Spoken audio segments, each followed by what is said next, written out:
Do you find yourself ever asking, what is a refinance? And what does it mean for me? Why would I do it? Or again, what even is it? So I've gotten this question a couple times. So I want to take some time to just briefly explain what it is, give you a couple reasons why someone might do it, and even come up with an example of what that looks like. So we're going into this presentation here.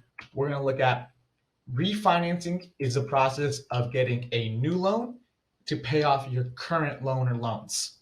So oftentimes, if you have an existing loan on your home, you can refinance it and pay off the old loan with a new one. Here's a visual I've put together to kind of help understand this. The new loan with a different or same rate and or term will basically just take over the old and current loan that you have in place with whatever that rate and term is. So it's a new one coming in, paying off the old, and stepping into its place. Now, there are two primary reasons to refinance, and one is to change your rate, and the other is to change your term. So, for example, we're looking at here, we're going to say you bought a home about 15 years ago using a 30-year fixed rate mortgage. Let's say your current rate is 7%, and so that you have about 15 years left on this loan.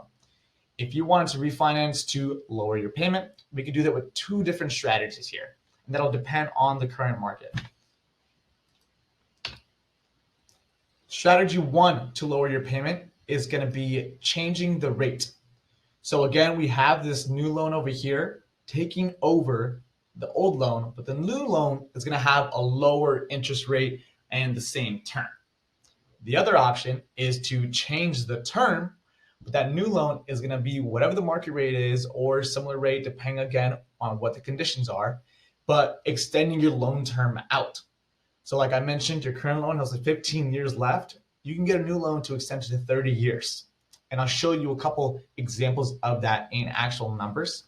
So I'm going to exit here and come over to this presentation right here. Now, this is what I call a total cost analysis, and this is really what we use to visually break down the numbers. So assuming $1 million property value, you have a loan amount of roughly $442,000. And again, like I mentioned, your rate's at 7%. So we see that this was originally a 30-year loan. That's 360 months. And we have about 15 years left on this loan.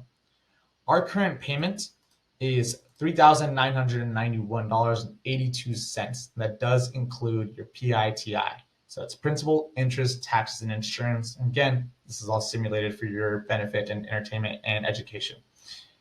So first strategy would be to change your rate. So if rates drop below 7%, what you could do is refinance into a lower rate. For example, 5%. And this would then also lower your payment by it looks like in this case, about $449.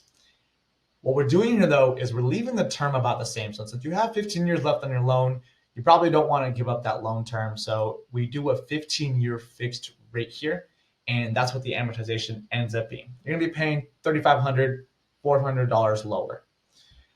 Maybe rates are not lower though, and they're still 7% or higher or whatever it may be. I'm going to say 7% for this case. But the other option is you can change your loan term.